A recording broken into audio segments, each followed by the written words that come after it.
Hello students, welcome you in my mathematical physics class. It's the 28th lecture.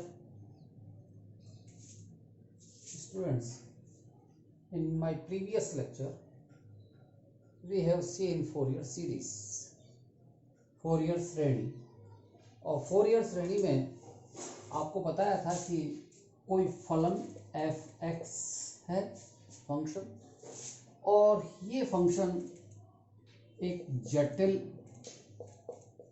आवर्ती फलन है।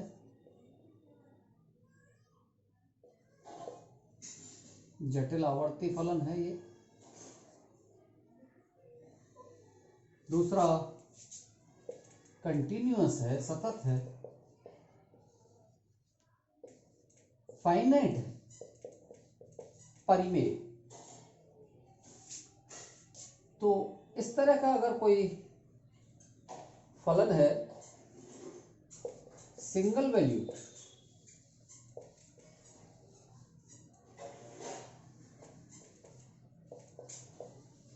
एकल मानी है, इस तरह के फलन को हम अनंत पदों की एक श्रेणी में एक्सपेंड कर लेते हैं, और उस श्रेणी का नाम फोरियर सीरीज होता है, फोरियर श्रेणी। इस फोरियर श्रेणी के ये सभी कंडीशंस हैं, इन सारी कंडीशंस को डिरिचलेट, ये शब्द है डिरिचलेट, यानी कि हिंदी में कुछ इसका वर्जन है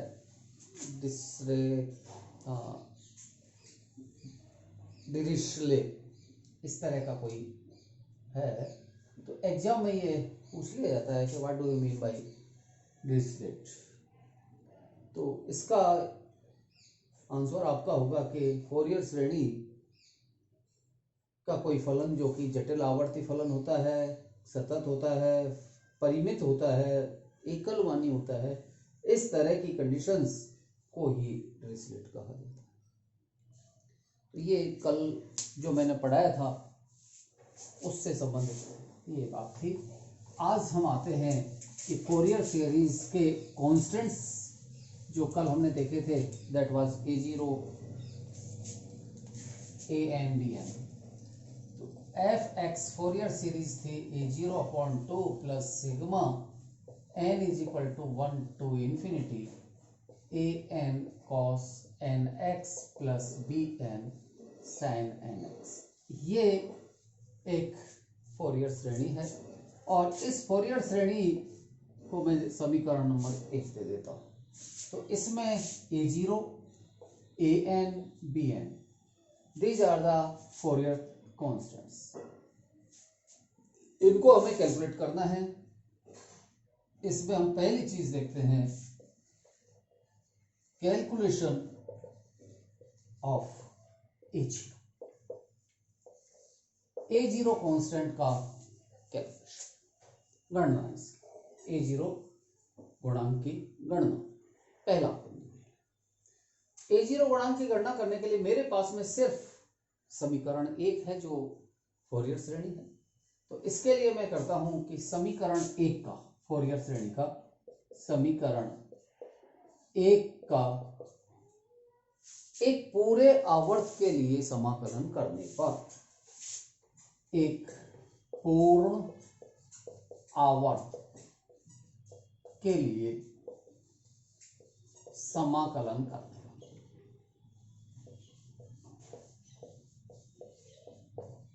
ये काम एक पूरे आवर्त के लिए।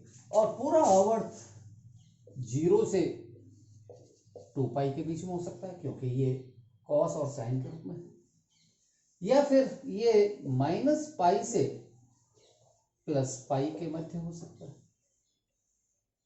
इसके अलावा कई न्यूमेरिकल क्वेश्चंस भी होते हैं, पर उनके अनुसार हम लेते हैं -π/2 से ये 3π/2 तक का भी एक पूरा चक्र होता है। तो एक पूरे चक्र के लिए पूर्ण आवर्त की वैल्यू में कला 2 पाई तक रोटेट होती है, -पाई से +पाई तक भी 2 पाई होगी, -π/2 से 3π/2 तक भी 2 पाई कला ही होगी। तो ये पूरे के पूरे आवर्त के लिए मैं इस समीकरण 1 का समाकलन करता हूं, मीन्स दोनों ओर से करना है। तो left hand side minus pi से plus pi F x into d x is equal, right hand side में a0/2 इट इज कांस्टेंट, और जब इसका डिफरेंशिएशन करना है तो dx माइनस पाई से प्लस, पहला पद मिला।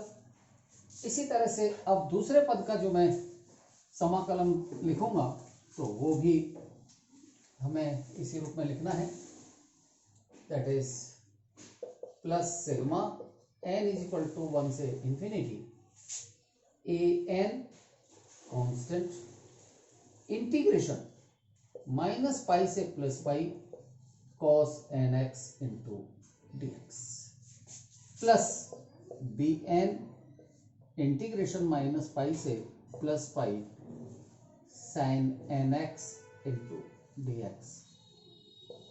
ये इंटीग्रेशन किया मैंने दोनों कॉस का इंटीग्रेशन और साइन का इंटीग्रेशन। विद्यार्थियों, कॉस और साइन के इंटीग्रेशन ये आपको याद होने चाहिए। कॉस फलन और साइन फलन अपने आप में आवर्ती फलन होते हैं। कॉस फलन यहां से चलता है इस तरह से, और इसका एक पूर्ण आवर्त यहां तक कंप्लीट होता है। साइन फलन ये 0 से चलता है और इसका पूर्ण आवर्त यहां तक कंप्लीट होता है। जब इनके हम समाकलन की बात करते हैं, समाकलन का अर्थ होता है इनका योग, और योग अगर हम करेंगे तो जितना प्लस है उतना ही माइनस है, दोनों को जोड़ेंगे 0 आ जाएगा। इसी तरह से यहां ये दोनों हिस्से प्लस के और एक ये माइनस का, इनको भी जोड़ेंगे तो 0 आ जाएगा। इसका अर्थ हुआ कि साइन और कॉस के समाकलन का मान सदैव 0 होता है एक पूरे आवर्त के लिए। शर्त एक पूरे आवर्त की बात है। अगर एक आवर्त से हम ज्यादा की करेंगे, कम की करेंगे तो फिर ये 0 नहीं होगा, लेकिन एक पूरे आवर्त के लिए इसका मान 0 होता है। एक बात। दूसरी चीज यह है कि इसका आप कैलकुलेशन करके भी निकाल सकते हैं। कॉस का इंटीग्रेशन साइन होगा, तो इसका अगर हमें कैलकुलेशन भी करना है तो साइन nx अपॉन n, और इसमें लिमिट रखूंगा मैं माइनस पाई से प्लस पाई। जब ये माइनस पाई की वैल्यू रखूंगा sign minus n pi, it's value 0। Plus pi रखूंगा तो sine n pi, it's value also 0। तो ये चीज 0 हो जाएगी, 0 अपॉन n दैट बिकम्स 0। इसी तरह से साइन का इंटीग्रेशन में माइनस कॉस आएगा, माइनस बाहर ले लीजिए, लेकिन कॉस में भी कॉस माइनस पाई का मान और कॉस प्लस पाई का मान 1 और माइनस 1 होगा, और ये वैल्यूज भी 1 के बाद 1 माइनस 1 दैट बिकम्स 0। तो ये वैल्यू दोनों ही 0 होंगी। इसका अर्थ ये हुआ कि पहली टर्म के अलावा दूसरी और तीसरी टर्मों के मान तो 0 होंगे। अब मेरे पास में ये पहली टर्म है, तो इसकी वैल्यू आएगी a0/2 dx का इंटीग्रेशन x, और इसकी लिमिट माइनस पाई से प्लस पाई प्लस 0 प्लस 0। दूसरे टर्म की वैल्यू 0 और तीसरी टर्म की वैल्यू भी 0, और ये मान आ जाएगा a0/2 इंटू पाई माइनस, और ये minus that becomes 2 plus pi, और ये वैल्यू हो जाएगी a0/2 इंटू 2 पाई, ये कैंसिल हो गया 2 से, और यहां से अब मेरे पास में a0 की वैल्यू आई, a0 इज इक्वल टू, मैं इधर इसको लिख लेता हूं, a0 इज इक्वल टू, ये पाई इधर आएगा, भाग लग जाएगा इसका, 1 upon pi integration minus pi से plus pi F x into d x, ये होगा a0। So it's value is the second, ये समीकरण सेकंड समीकरण। तो इस तरह से हमने फोरियर श्रेणी का पहला कंपोनेंट निकाला है, a0 is equal to 1 upon pi integration minus pi से plus pi F x d x, ये मान होगा a0 का। यहां मैंने a0/2 इसलिए लिया है जिससे कि ये दो से ये निरस्त हो जाए और ये 1/π के रूप में है, और ये सीरीज इसी तरह की सिमिलरिटी an में और bn में भी हमें आगे मिलेगी। इसलिए हमने इस कांस्टेंट का वैल्यू a0/2 ले लिया। अदरवाइज हम इसको a0 ही लेते तो a0 लेने पर ये a0 रहता है, ये 2 नहीं कटता, यहाँ पे ये 2π आता, तो यहां जो भाग लगता वो 2π का लगता, 1/2π। तो उससे कोई फर्क नहीं पड़ता, आप लोग इसको अपने हिसाब से पढ़ लें। ओके, नेक्स्ट हम देखते हैं दूसरा इसका कांस्टेंट, और दूसरा कांस्टेंट है an। So calculation for an की गणना, ये चीज हम कैलकुलेशन करते हैं। यहां विद्यार्थियों an गुणा हो रहा है cos nx से, इसलिए मैं अब cos mx से समीकरण 1 को दोनों ओर मल्टीप्लाई करता हूं। Means equation 1 is multiplied by cos mx and then integrating, और उसके बाद में इसको मैं समाकलन कर देता हूं एक पूरे आवर्त के लिए। तो ये हम देखते हैं कि इसका समाकलन और cos mx से गुणा करते हुए लेफ्ट हैंड साइड में इंटीग्रेशन -π से +π f x cos mx into dx। cos mx से मैंने मल्टीप्लाई किया, लेफ्ट हैंड साइड में भी करूंगा और राइट हैंड साइड में plus, sorry equal a0/2 it is constant, integration -π से +π cos mx into dx, a0/2 का। फिर अगली टर्म है plus sigma n is equal to 1 to infinity an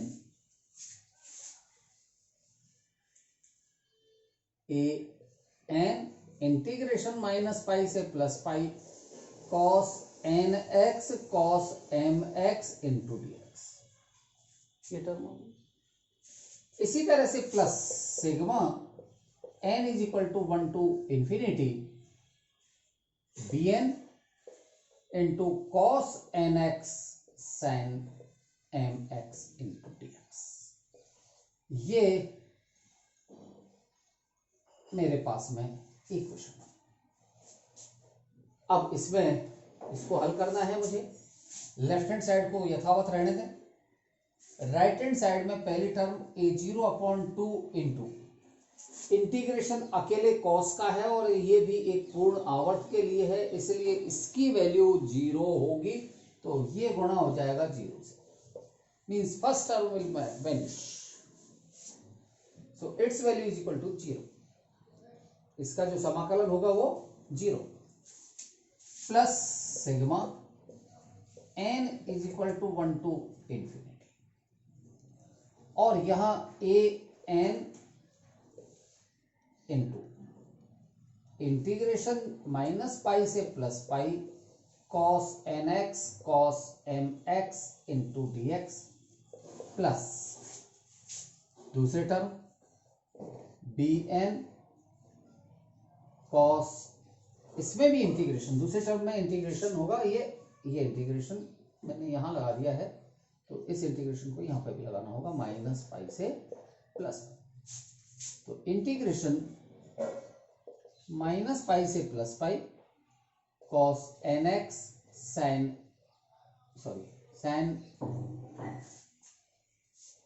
इसको गुणा किया है हमने cos mx से, तो यहां पर ये मल्टीप्लीकेशन cos mx bn के साथ में cos mx और sin nx हमारे पास पहले से था, यस।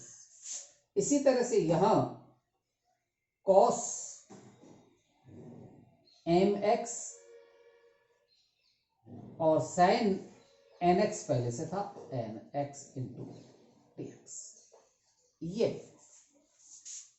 तो ये हमने इसका समाकलन के लिए लिखा। अब मेरे पास में इस पूरे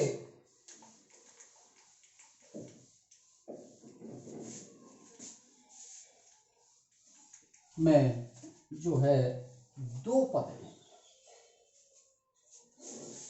पहला पद तो ये वेनिश हो जाएगा, 0 से मल्टीप्लाई करेंगे खत्म हो जाएगा।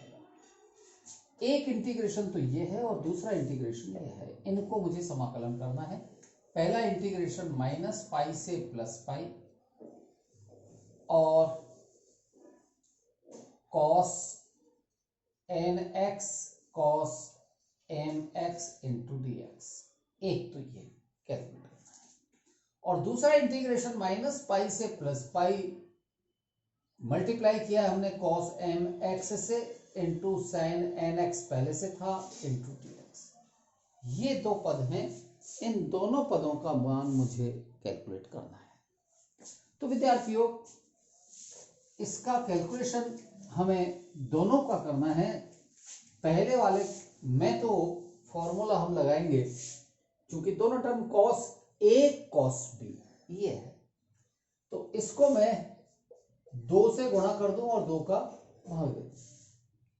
2 से गुणा करना और 2 से इसका भाग देना, एक काम तो मैंने ये किया।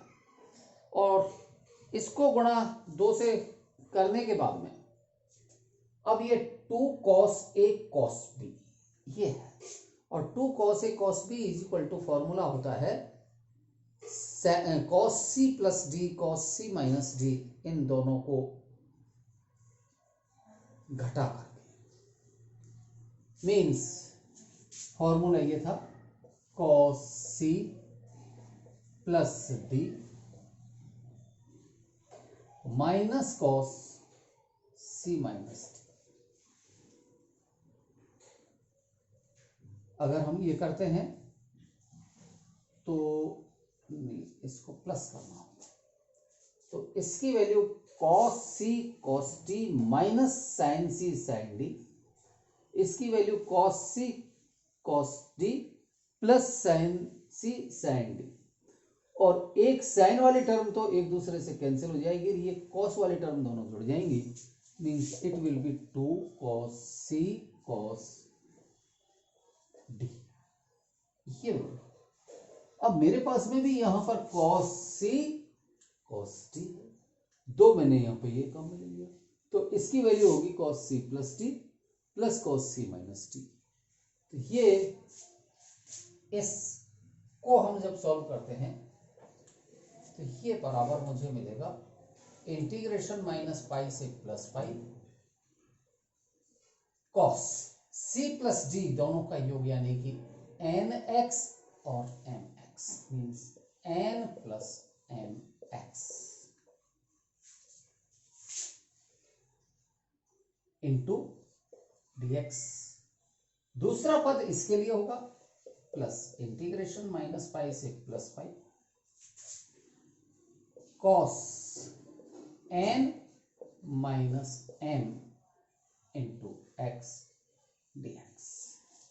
ये वैल्यूज, इन वैल्यूज में cos का इंटीग्रेशन sin होगा, means it will B sin n plus m x upon n plus m। Limit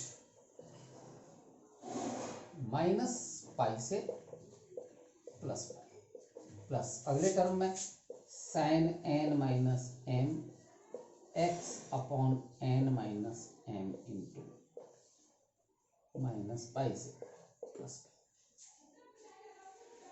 okay, अब ये वैल्यू हम ये देखते हैं कि जब पाई की मैं लिमिट रखूंगा तो ये sin n प्लस m दोनों ही इंटीजर है,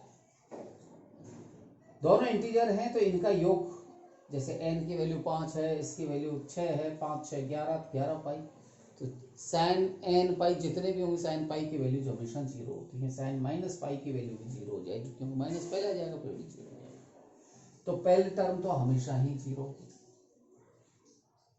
दूसरे टर्म में भी चाहे ये बड़ा हो ये छोटा हो, या ये बड़ा हो ये छोटा हो, तब भी इसकी वैल्यूज पुट करेंगे। साइन में तो साइन n पाई का मान साइन के जितने भी इंटीजर हैं साइन कोई भी इंटीजर से मल्टीप्लाई करें और वो n पाई हो तो पाई का मान 0 होता है, ये भी वैल्यू 0 होगी। इसका मतलब ये दोनों चीजें 0 हो जाएगी, तो ये तो हमेशा 0 रहेगा, लेकिन इसमें अन्य सभी मानों के लिए रिजल्ट इसका भी 0 रहेगा, लेकिन एक्सेप्ट n बराबर m के केस में कुछ अलग हो जाएगा। जब मैं n बराबर m का केस लूंगा तो उस स्थिति में n और m दोनों बराबर हो जाएंगे, तो ऊपर 0 और नीचे भी 0, यानी कि 0/0। और जब ये 0/0 होगा तो ये अनिर्धारित हो जाएगा, और ये जब अनिर्धारित हो जाएगा तो ऐसे केस में इसको हमें फिर एल हॉस्पिटल लॉ से इसको सॉल्व करना पड़ेगा। उस केस में इसका पहले डिफरेंशिएशन करना होगा, और वो जो तरीका होता है लिमिट लगाते हुए तब इसको हमें हल करना होगा। और जब इसको हम हल करते हैं तो इसका मान हमें प्राप्त होता है, इस इंटीग्रेशन का मान 2 पाई। इसकी वैल्यू हमें जो प्राप्त होगी 1/2 इंटू, क्योंकि ये 1/2 तो इसमें चली आएगी, 1/2 इंटू 2 पाई।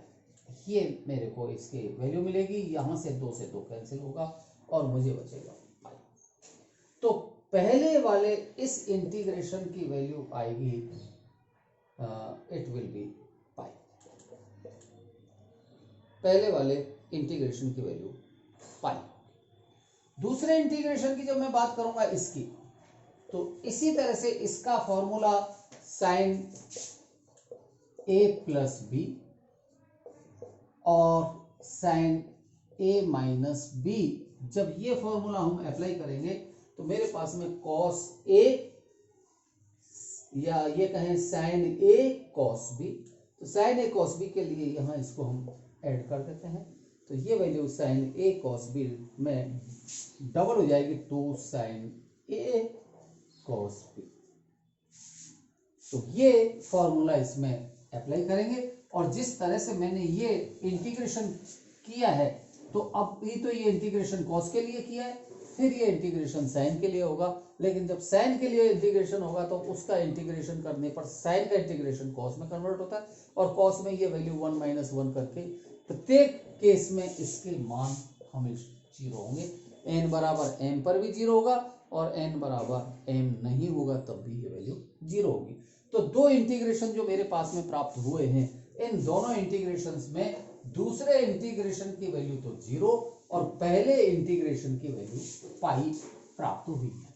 इसका मान में अब मेरी अपनी जो मूल समीकरण थी उस समीकरण में मैं वैल्यू पुट करता हूं, और समीकरण ये थी f(x) का इंटीग्रेशन किया था cos m pi into dx, ये मैंने इंटीग्रेशन किया माइनस पाई से प्लस पाई, लेफ्ट हैंड साइड ये था, बराबर इधर पहली वाली टर्म a0/2 थी वो 0 हो गई, प्लस दूसरी वाली टर्म सिग्मा n बराबर 1 से इंफिनिटी an इंटू कॉस वाले जो डिफरेंशिएशन आए थे उसकी वैल्यू आई है पाई, और प्लस bn इंटू इस इंटीग्रेशन की वैल्यू होगी 0।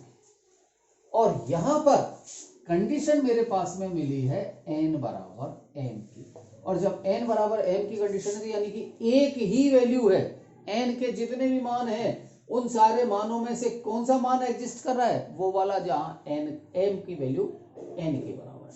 इसलिए इस समाकलन का अब कोई औचित्य नहीं है, और ये वैल्यू n और m एक ही पद होंगे, तो लेफ्ट हैंड साइड बन जाएगी माइनस पाई से plus pi f(x) sin nx into dx, since it is cos m के स्थान पर मैंने n कर दिया, क्योंकि ये एग्जिस्ट कर रहा है केवल n बराबर m पर, तो cos nx into dx is equal to an into pi, means an is equal to 1/पाई इंटीग्रेशन माइनस पाई से plus pi f(x) into cos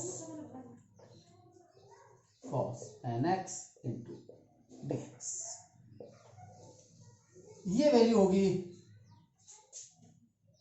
a n, तो it will be the second component, equation number third. So we have calculate the second constant of Fourier series.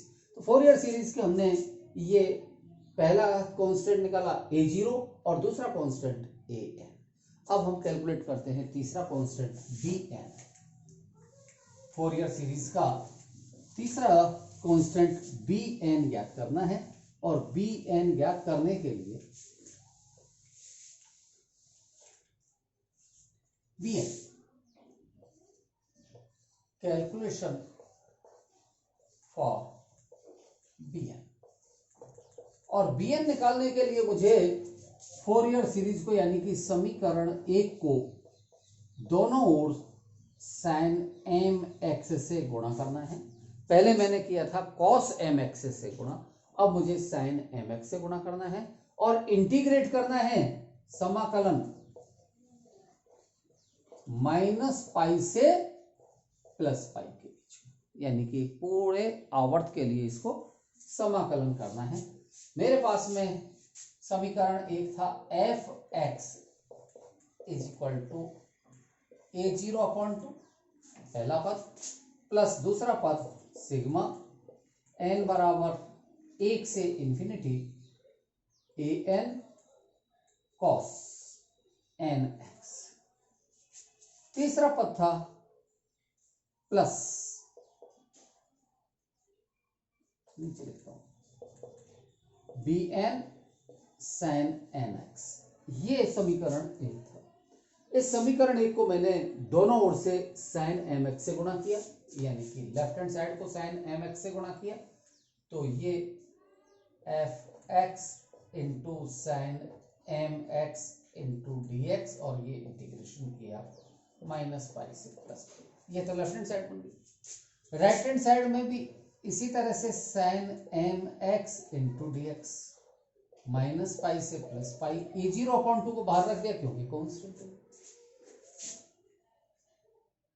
ये वाली term भी गुणा होगी और integration होगा, तो इंटीग्रेशन तो -π से +π. sin mx से गुणा किया है इंटू dx, और ये भी तीसरी वाली पद भी -π से +π sin mx इंटू dx, और ये मल्टीप्लिकेशन. इस तरह से हमने इसको इक्वेशन को लिखा. तो फोरियर सीरीज की इक्वेशन, उस फोरियर सीरीज को दोनों ओर से sin mx से मल्टीप्लाई कर लिया, ये मल्टीप्लाई, यहां मल्टीप्लिकेशन, यहां मल्टीप्लिकेशन और यहां मल्टीप्लिकेशन, और इसको दोनों ओर से इंटीग्रेट किया. इंटीग्रेट करने के लिए dx अल्पांश से गुणा कर दिया सारे पदों को और इंटीग्रेशन कर दिया दोनों ओर से. ओके, अब हमें कैलकुलेशन करना है. इसमें अकेला ये साइन, मैंने बताया है कि एक पूरे साइन का समाकलन, साइन फलन का समाकलन चूंकि आवर्ती फलन है, पूरे आवर्त के लिए इसका मान हमेशा 0 होता है, तो इट विल बी 0. कैलकुलेशन के लिए मेरे पास में एक तो ये है और दूसरा ये है, दो पद है. मैं रिजल्ट में लिख देता हूं इस वाले कैलकुलेशन की वैल्यू, यानी कि एक तो इसकी वैल्यू तो 0 होगी, दूसरे वाले इंटीग्रेशन की वैल्यू -π से +π cos nx sin mx into dx = आएगा 0. दूसरा -π से +π sin nx sin mx into dx, इसकी वैल्यू आएगी π. इसकी वैल्यू π प्राप्त, जैसे पहले. इसका तरीका हल करने का, इस फॉर्मूले में cos a sin b, तो यहां sin a plus b plus sin a minus b, ये सूत्र आपस में लगा. ये sin a sin b का सूत्र है, तो इसमें cos a plus b minus cos a minus b, ये सूत्र आप इसमें लगाएंगे तो ये इसका मान कैलकुलेट होगा.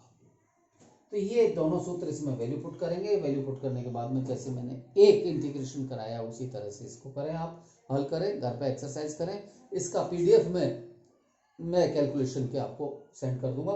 तो ये रिजल्ट आएंगे, और ये रिजल्ट आएंगे तो मैं इसमें वैल्यू पुट करूं लेफ्ट हैंड साइड में, तो ये राइट हैंड साइड में पहले टर्म तो 0 हो गया, और ये वाला मान जो पाई भी आता है ये केवल और केवल तब आता है जबकि m बराबर n, यानी कि केवल एक मान के लिए आएगा, और केवल एक मान के लिए आएगा तो उस स्थिति में इस सिग्मा का कोई औचित्य नहीं होगा, क्योंकि यहां अनंत मान है, अनंत में से केवल एक मान लेना है आपको n बराबर m वाला, बाकी सबके लिए 0 देना है। इस रिजल्ट की वैल्यू 0, इसकी वैल्यू पाई। तो अब मेरे पास में ये समीकरण हल करने पर, वैल्यू पुट करने पर मिलेगी मुझे f इंटीग्रेशन माइनस पाई से plus pi F x sine m pi, sine m, और चूंकि m बराबर n के लिए आया तो sine n x into d x is equal to, पहला टर्म 0, 0 से इसको गुणा करेंगे तो ये सब 0 हो गया, खत्म। ये वाली टर्म भी 0 है, खत्म। यहां पर ये मिलेगा मुझे bn गुणा पाई। So bn is equal to 1 upon pi integration minus pi से plus pi F x sine n x into d x. ये कैलकुलेशन होगी बी एन की कैलकुलेशन। तो इस तरह से विद्यार्थियों हम फोरियर सीरीज के इन गुणांकों की गणना करते हैं। इनमें 3 गुणांक मुझे हमें प्राप्त होते हैं। पहला गुणांक a0 का, दूसरा गुणांक an का, और तीसरा गुणांक bn का। यहां पर हमने जो रिजल्ट प्राप्त किए हैं वो रिजल्ट कुछ इस तरह से हैं। a0 is equal to 1 upon pi integration minus pi से plus pi F x into d x. an is equal to 1 upon pi minus pi से plus pi F x into cos n x into d x. और तीसरा bn is equal to 1 upon pi integration minus pi से plus pi F x sine n x into d x. यहाँ cos n x आया है, यहाँ sign n x आएगा। an के साथ में कॉस आता है और bn के साथ में साइन आता है। सिमिलरिटी बनाने रखने के लिए ये भी 1 अपॉन पाई, ये भी 1 अपॉन पाई, और ये भी 1 अपॉन पाई। अदरवाइज यहां हम a0 अपॉन 2 मूल सीरीज में नहीं लेते तो ये 1 अपॉन 2 पाई होता। तो ये सिमिलरिटी कांस्टेंट को लेने से हो जाती है। Thank you. सॉल्व करना है इसको घर पे एक बार, और मैं जो पीडीएफ भेजूंगा उस पीडीएफ में इसके सारे इंटीग्रेशंस के भी सॉल्यूशन हैं अलग अलग। एक इंटीग्रेशन को मैंने आपको हल करके बताया है, और दूसरे बाकी जो इंटीग्रेशंस हैं उनके लिए मैंने आपको हिंट दिया है, उस हिंट के आधार पर आप सॉल्व करें, अदरवाइज पीडीएफ से देख लें। Thank you. ओके।